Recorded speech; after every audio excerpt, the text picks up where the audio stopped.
MSGBC Media, we help her in the service of God.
Halo, sahabat Ministerial Spouses Jakarta Banten Conference dan sahabat MS dimanapun berada.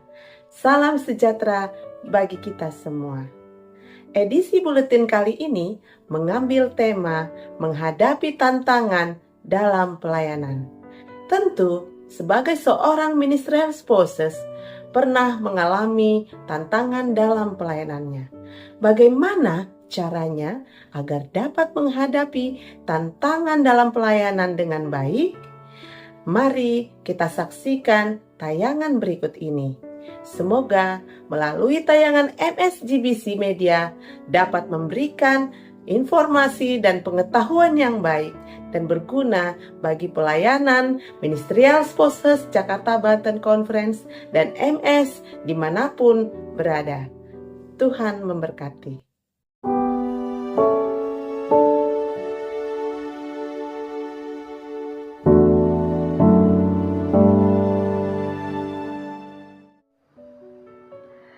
Sahabatku, Ministerial Spouses dimanapun berada, saat ini saya akan membawakan renungan yang berjudul menghadapi tantangan dalam pelayanan. Sahabatku yang dikasihi Tuhan, banyak dari antara kita tidak memiliki cita-cita, bahkan tidak pernah terpikirkan bagi kita untuk menjadi seorang istri pendeta. Tetapi Tuhan sudah memilih kita untuk memiliki kesempatan yang spesial itu. Suatu panggilan khusus telah diberikan kepada kita, dan itu merupakan suatu berkat bagi kita. Namun, begitu kita menjadi seorang istri pendeta, itu tidaklah mudah. Banyak tantangan yang kita harus hadapi. Terlebih di saat kita berada di suatu jemaat yang menaruh harapan atau memiliki ekspektasi yang tinggi terhadap kita. Kita diharapkan menjadi sosok yang sempurna, bisa segalanya. Menjadi seorang pelayan yang tidak boleh ada keluhan, kalau perlu tidak ada cacat celanya. Banyak hal yang diharapkan dari kita, seorang istri pendeta. Banyak contoh tantangan yang sudah pernah kita hadapi. Kita mungkin diharapkan bisa berbicara dengan lemah lembut, sedangkan kita, istri pendeta, memiliki latar belakang yang berbeda, dan itu tidaklah mudah bagi sebagian orang. Kita diharapkan berpakaian yang sopan dan rapi, baik setiap hari. Bahkan mungkin di tempat lain ibu pendeta harus memakai kebaya atau rok yang panjang-panjang, dan itu tidak semua kita merasa nyaman. Kita diharapkan bisa menghibur anggota kita yang sedang sedih, bahkan sedang putus asa. Padahal mungkin pada saat itu kita sendiri memerlukan penghiburan. Kita diharapkan juga mendorong anggota melihat ke atas dan percaya saat iman mereka lemah. Tidak selamanya predikat istri pendeta memiliki iman yang kuat. Ada kalanya iman kita pun sedang lemah, tetapi kita harus bisa menguatkan anggota kita. Kita harus bisa menjadi seorang konselor kepada mereka yang menghadapi kesulitan di dalam rumah tangga. Sedangkan tidak selamanya rumah tangga pendeta itu selalu baik-baik saja. Ada kalanya kita juga menghadapi kesulitan-kesulitan di dalam rumah tangga. Kita sering menjadi tempat curhat bagi semua anggota jemaat kita yang menghadapi beban di dalam hati, dan tidak boleh kita seorang istri pendeta menceritakan hal itu kepada orang lain. Sedangkan kita, istri pendeta, tidak boleh curhat kepada anggota, bahkan kepada orang lain. Bahkan tidak boleh curhat kepada siapapun. Menjadi seorang penengah bagi mereka yang sedang bertikai. Terkadang istri pendeta ada juga yang memerlukan waktu untuk memaafkan orang lain, tetapi kita dituntut untuk bagaimana membuat orang lain itu bisa berdamai. Kita dituntut bisa berkhotbah, bisa bernyanyi, main piano, dan lain sebagainya. Sahabatku yang dikasihi Tuhan, hal-hal yang saya sebutkan tadi adalah sebagian dari apa yang diharapkan oleh jemaat terhadap kita seorang istri pendeta, dan tantangan-tantangan yang seorang istri pendeta harus hadapi. Masih banyak lagi, sedangkan kita sadari kita memiliki karunia yang berbeda-beda, tidaklah sempurna. Untuk itu, bagaimana cara kita menghadapi tantangan-tantangan tersebut? Yang pertama, seorang istri pendeta harus memiliki kerohanian yang baik, memiliki kehidupan doa yang baik. Sebenarnya tidak ada manusia yang sempurna dan tidak ada kerohanian yang sempurna. Tetapi sebagai istri pendeta ataupun bukan istri pendeta, kita harus berani belajar, terus diproses dalam kerohanian dan semakin dekat kepada Tuhan. Sehingga jika kita menghadapi tantangan-tantangan iman, kita bisa mengandalkan doa sebagai perisai kita, berbicara kepada Tuhan saat kita memerlukan tempat curhat yang paling aman. Yang kedua, sebagai istri pendeta harus belajar kesederhanaan. Di dalam 1 Timotius 6 ayat 6-8, seorang istri pendeta tidak harus dalam standar yang lebih tinggi dari jemaat lainnya, sehingga menimbulkan gosip dan iri hati. Ia adalah bagian dari komunitas orang percaya yang sama-sama dipanggil dalam kasih dan kebenaran. Bahkan kita diharapkan menjadi teladan dalam kesederhanaan, baik dalam berpakaian, berbicara, gaya hidup, dan lain sebagainya. Membawa kita untuk fokus pada Tuhan, bukan fokus dalam menunjukkan gaya hidup kita yang bisa menjadi batu sandungan bagi orang lain, sehingga menimbulkan konflik dalam jemaat. Ketiga, seorang istri pendeta harus memiliki kasih yang tulus. 1 Petrus 1 ayat 22 dikatakan, karena kamu telah menyucikan dirimu oleh ketaatan kepada kebenaran, sehingga kamu dapat mengamalkan kasih persaudaraan yang tulus ikhlas. Hendaklah kamu bersungguh-sungguh saling mengasihi dengan segenap hatimu. Kasih yang seperti ini harus dimiliki oleh istri pendeta. Kasih yang tidak pura-pura dan tidak mencari keuntungan sendiri. Kasih yang tulus juga berarti mengasihi sesama seperti Tuhan Yesus mengasihi kita. Sehingga jika sudah ada kasih ini, respons kita terhadap tantangan di dalam pelayanan yang kita hadapi di jemaat itu tidak dengan emosi, tidak menyimpan dendam, tetapi kita akan menjadi seorang yang rendah hati, pembawa sukacita dan damai. Yang keempat, seorang istri pendeta harus mau belajar dan menerima nasihat. Seorang istri pendeta perlu terus belajar untuk menambah skill, menambah wawasan dalam rangka mendukung pelayanan. Seorang istri pendeta perlu mendengarkan nasihat, masukan-masukan dari yang lebih senior. Karena dari yang senior ini kita akan mendapatkan pengalaman yang berharga, yang mungkin belum pernah kita alami atau belum pernah kita hadapi, sebagai pelajaran yang sangat berharga bagi kita. Dan jika kita menghadapi masalah yang sama di gereja, kita sudah tahu langkah apa yang kita akan lakukan.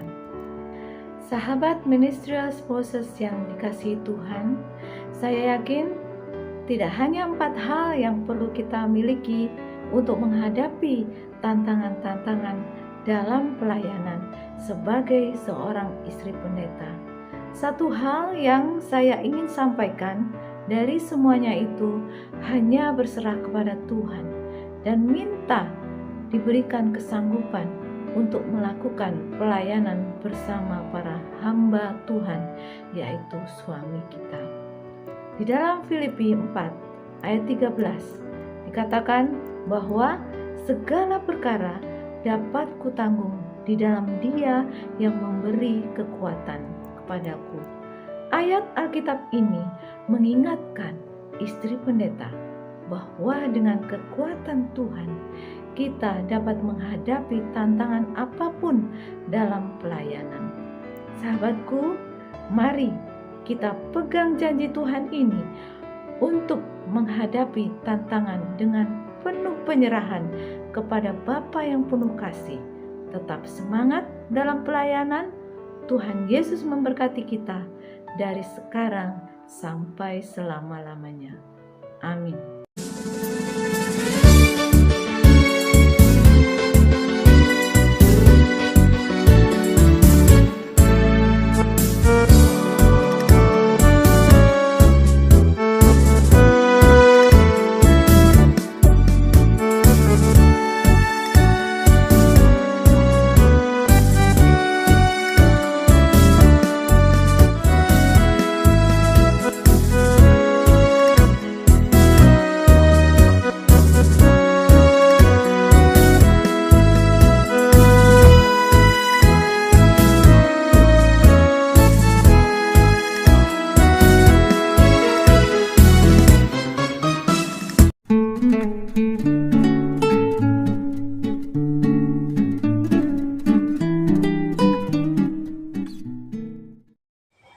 Shalom Ministerial Spouses Jakarta Banten Conference.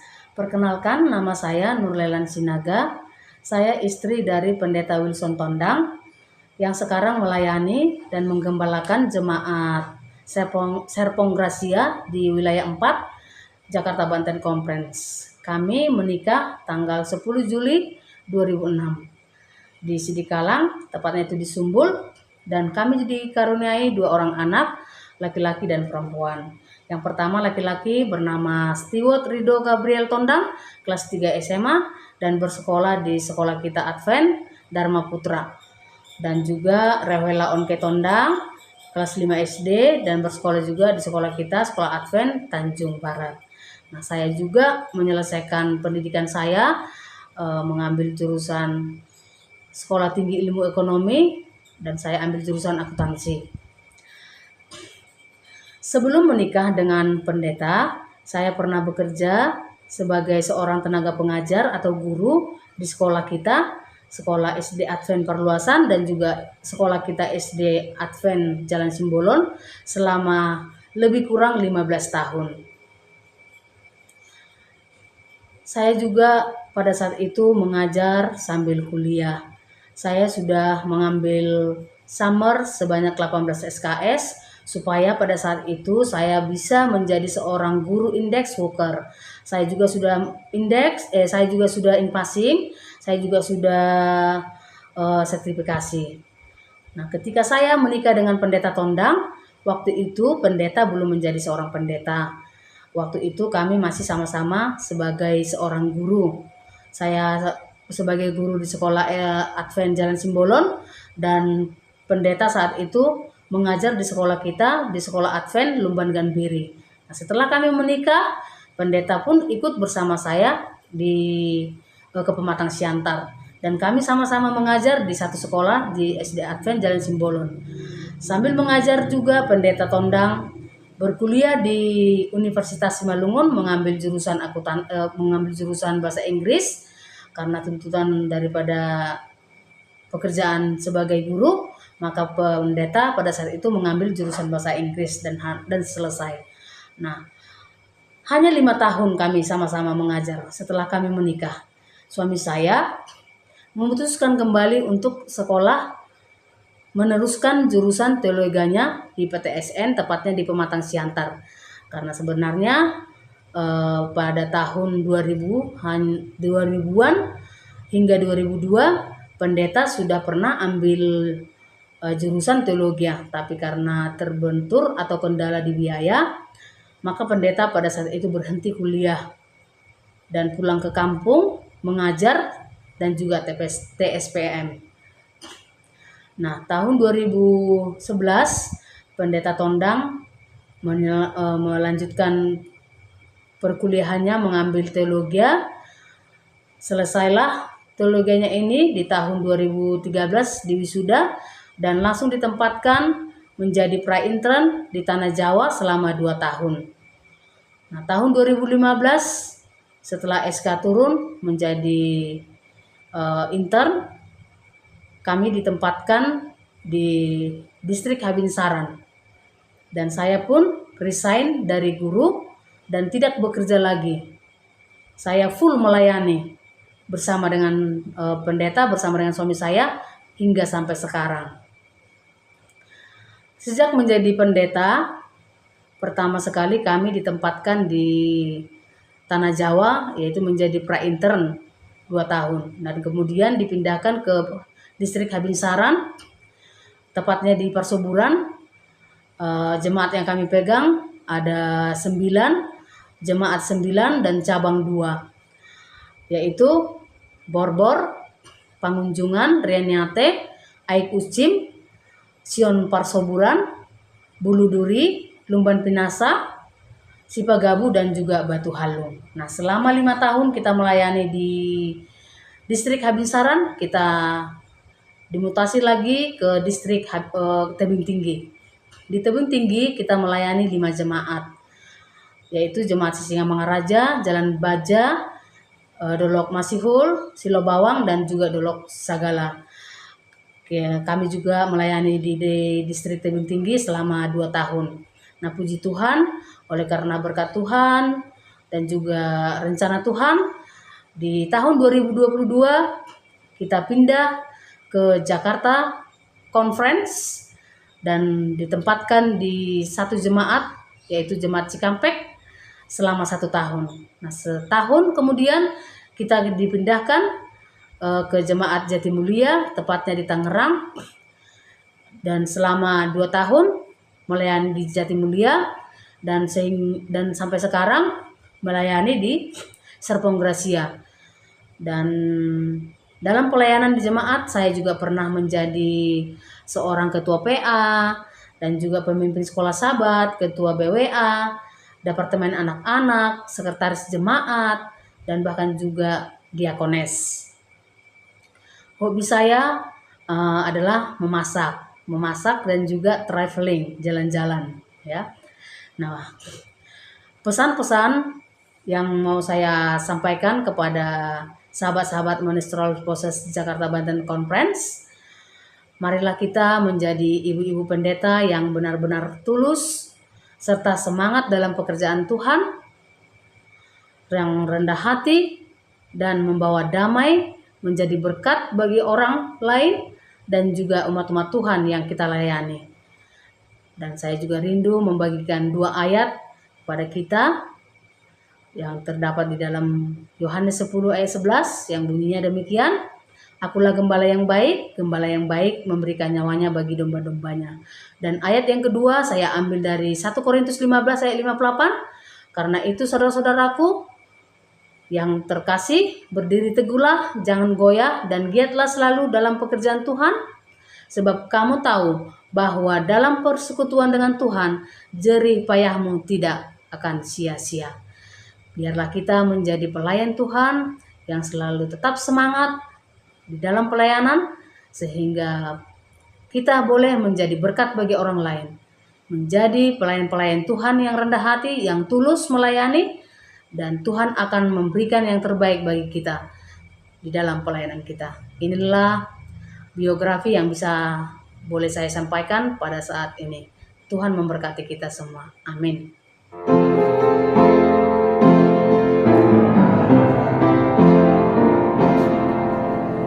Aku suka menyanyikan nama yang terindah, sangat merdu kedengaran, terindah di dunia. Oh, ku kasih Yesus, oh, ku kasih Yesus, besar kasih-Nya di dalam hidupku.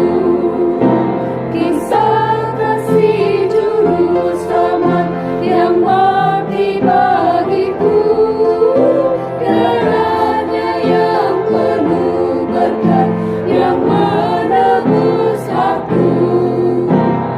Oh, ku kasih Yesus, oh, ku kasih Yesus, besar kasih-Nya di dalam hidupku.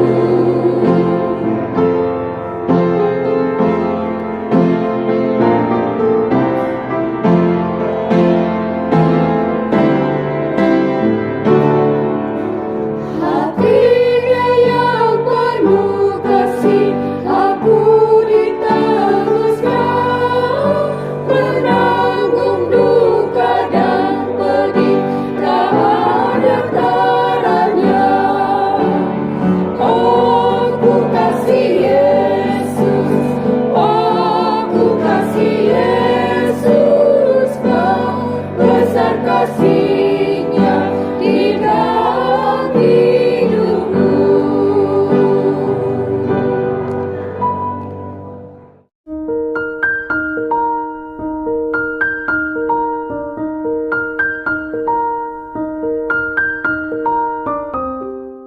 Hai sahabat Ministerial Spouses, terima kasih untuk kesempatan yang diberikan bagi kami untuk memberikan kesaksian tentang kuasa Tuhan dan jawaban doa yang sangat membantu dalam kehidupan pelayanan kami. Seperti teman-teman ketahui, kami baru pindah dari dari suatu daerah untuk bergabung di JBC ini. Dalam perjalanan, persiapan yang kami lakukan, dan kami hanya membawa barang-barang kami yang ada di dalam kendaraan kami, dan kami bawa dari Kalimantan, Surabaya, sampai ke Jakarta. Perjalanan cukup melelahkan tapi menyenangkan. Hingga tiba di JBC, kami ditempatkan di Ciputat, dan kami berusaha untuk mencari tempat tinggal kami. Seperti biasa, saat kami tiba, kami sudah waktunya sudah selesai 10 hari berdoa, sehingga kami terlambat melakukan 10 hari berdoa. Karena kami belum ada tempat tinggal, jadi kami memutuskan untuk tinggal di gereja selama 10 hari. Dan di dalam 10 hari berdoa itu, walaupun terlambat, kami melakukannya setiap malam. Dan pada waktu pagi hari hingga sore hari, kami mencari tempat tinggal dan juga berusaha untuk mencari tempat tinggal anggota-anggota jemaat kami di mana mereka berada. Dan sisa waktu kami gunakan untuk mencari tempat tinggal. Sudah 10 hari lebih, kami sambil berdoa mencari rumah dari Ciputat hingga Pamulang. Semua perumahan kami masuki. Dan tidak ada kabar yang baik yang kami dapatkan. Tapi kami tidak putus harap, tetap berdoa, di 10 hari berdoa. Lalu sesuatu terjadi. Bukan satu kebetulan juga, kami bertemu dengan seseorang di suatu tempat yang tidak jauh dari gereja kami. Rupanya itu tempat yang sangat bagus, dan kemudian kami bertemu dengan seorang bapak yang saat itu dia bergelar seorang haji. Kami berkenalan, kami banyak bercakap-cakap, dan pada akhirnya kami memberitahu bahwa kami adalah pendeta yang baru pindah dari daerah. Lalu dia melihat kendaraan kami. Dengar nomor polisi yang tulisannya KT, berarti dari Kalimantan Timur. Dah, pasti jauh sekali Bapak datang ya, Bapak Pendeta. Dan kami memberitahu bahwa dalam mobil kami itu ada barang-barang kami, karena kami sedang mencari tempat tinggal. Saudara-saudara, teman-teman semua, tanpa dengan tiba-tiba saja Bapak itu menawarkan bahwa dia memiliki beberapa rumah dan tempat tinggal yang lainnya, dan dia menawarkan kepada kami. Tapi dia menyarankan supaya kami mengambil tempat yang kami berada, tempat kami bertemu, karena kalau di rumah kawasannya tidak begitu bagus karena kita tidak bisa bernyanyi atau melakukan ibadah. Tapi kalau di tempat ini cocok. Kemudian kami lihat apa tempat ini yang dimaksud. Rupanya dia memiliki beberapa apartemen di belakang gereja tempat kami melayani. Saya merasa begitu besar kuasa Tuhan. Karena kami sudah berkeliling mencari dan berusaha tidak dapat tempat. Rupanya Tuhan menyiapkan tempat yang bagus, dekat dengan gereja kami dan dekat dengan beberapa anggota jemaat kami. Wah, ini adalah jawaban doa yang sangat menyenangkan. Saya jadi teringat dalam 1 Timotius 2 ayat 4. Seorang prajurit yang sedang berjuang tidak memusingkan dirinya dengan soal-soal penghidupannya, supaya dia dengan demikian ia berkenan kepada komandannya.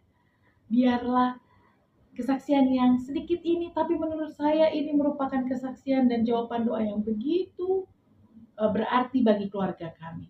Saat kita berjuang, melakukan pelayanan pekerjaan Tuhan, tidak usah kita pusing-pusingkan diri kita soal penghidupan. Karena Tuhan pasti menyiapkan sesuatu yang indah bagi kita. Biarlah kesaksian ini akan menguatkan kita sebagai Ministerial Spouses, selalu mengandalkan Tuhan di dalam setiap doa-doa kita. Tuhan Yesus memberkati.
GBC Media, we help in the service of God.